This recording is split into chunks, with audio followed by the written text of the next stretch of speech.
Welcome, folks, to Dominant Mets Nation. And I got to say this, folks, the overreaction has been comical to say the least.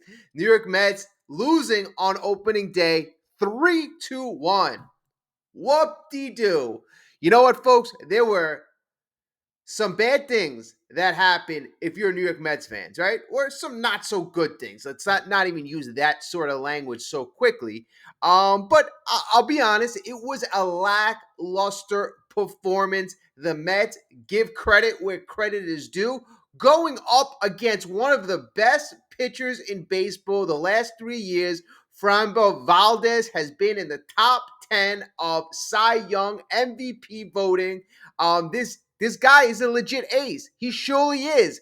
And he showed the New York Mets what it is to be facing an ace in, opening day. It's always a big situation, a big day. And the Mets yesterday, I think that's the best word to describe it. Lackluster.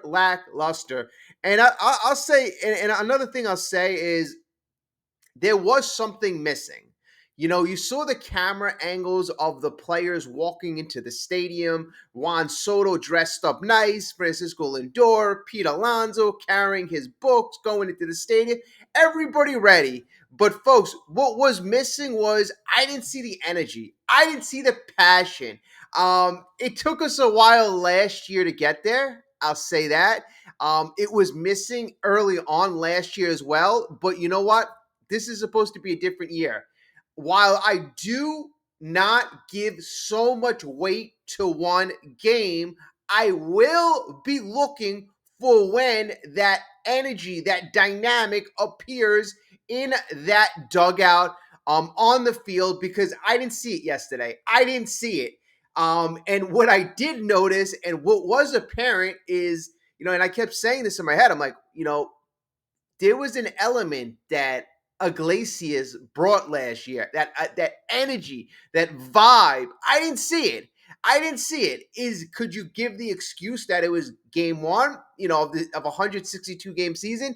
Yeah, but that also is the time where you're bundled up, waiting to get out there, running through a brick wall. I didn't see that mentality. I didn't see that.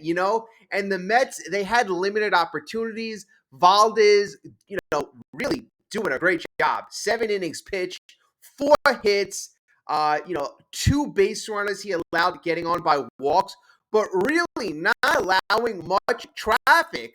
I mean, just 2 moments in the game. I believe it was in the 5th inning when Torrens was on base.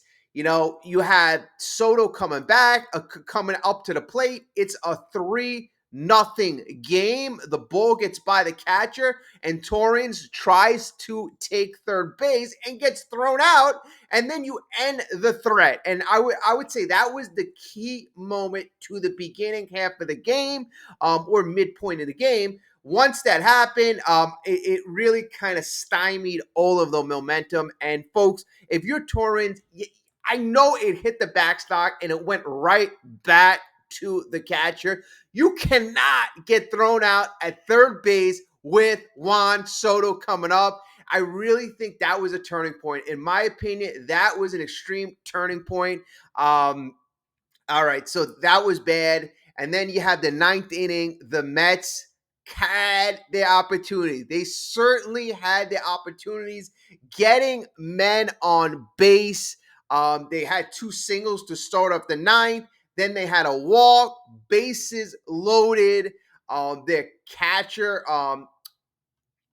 backup catcher, comes up to play. So in the 9th inning, again, it was very promising. Very promising. You had Starling Marte, Tyrone Taylor, single, start up the 9th. Very great stuff. And then you have Luis Angel Acuna draw a 12-pitch walk to load the bases. And this all against the vaunted Josh Hader. Then, like I was mentioning, you get the bases loaded, and you have your catcher up there. You have your catcher up. And quite easily, Hader struck out. Singer, not too much. Singer was struck out, not too much there. But you know what? You got hope. You got one out. You have the top of the lineup coming up. A chance for redemption. It's 3-1. Francisco Lindor, bases loaded, flies out to center field. A run scores. I'm sorry, that made it 3-1. Excuse me. Francisco Lindor, that was his RBI. A run scored, making it 3-1.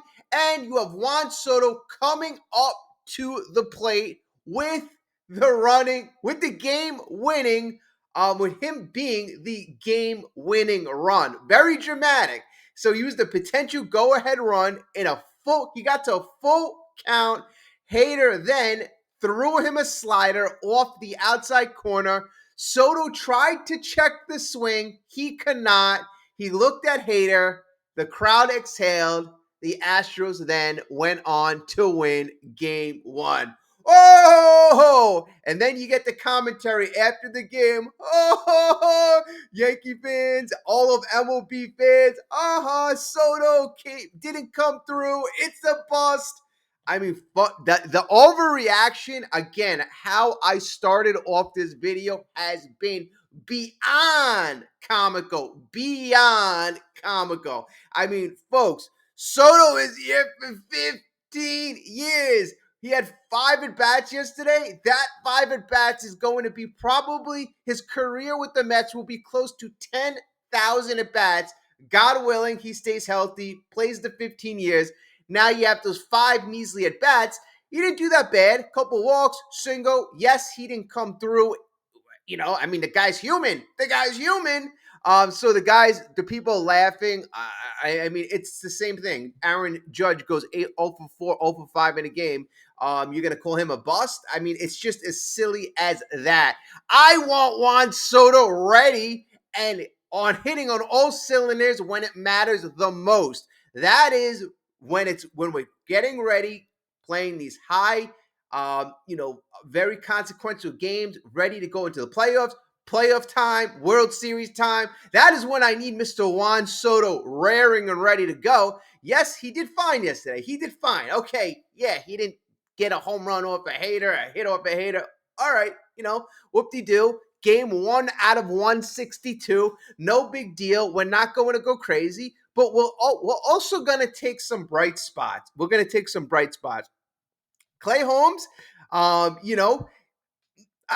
could say when you signed Clay Holmes to that $13 million deal, this would have been a very acceptable start, going almost 5 innings, 5 hits, 3 earned runs, 4 walks. That's, something he has to get, a little more control over, and 4 Ks.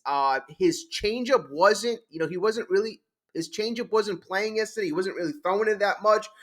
So there's going to be adjustments going into game 2, his second start. So, you signing him, that would have been a decent performance. But, expectations were raised because Clay Holmes was so damn dominant. But, folks, it's going to take time. It is certainly going to take time for this man to get into a rhythm. I mean, he's just evolving from a reliever to a starting pitcher. So I'm not worried about him.